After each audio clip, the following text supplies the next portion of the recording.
शिराळा तालुक्यातील टाकवे गावात विहिरीवर न जाण्यासाठी धमकी, गावातील सरपंचासह 32 जणांवर अॅट्रॉसिटीचा गुन्हा दाखल। शिराळा तालुक्यातील टाकवे गावात गावच्या विहिरीवर न जाण्यासाठी धमकी दिल्याप्रकरणी गावातील सरपंच व ग्रामपंचायत सदस्यासह 32 जणांवर अॅट्रॉसिटीचा गुन्हा दाखल करण्यात आला आहे। याबाबत अधिक माहिती अशी की फिर्यादी रवींद्र दिनकर बनसोडे राहणार टाकवे तालुका शिराळा यांना 13 ऑगस्ट रोजी सकाळी 9 वाजण्याच्या सुमारास गावातील महिला सरपंच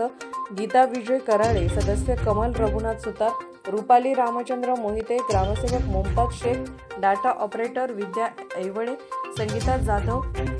संगीता महादेव रावते, दीपाली उमेश लोहार, आशा रंगराव रावते,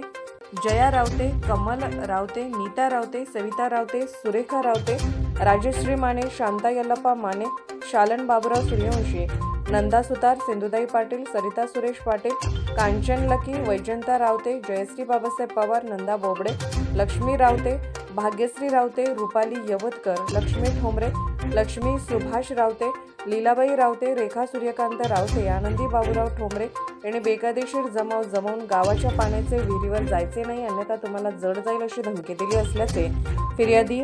रवींद्र बनसोडे यांनी फिर्यादीत सांगितले आहे। याबाबत 32 जणांवर गुरुवारी शिराळा पोलिसात अॅट्रॉसिटीचा गुन्हा दाखल करण्यात आला।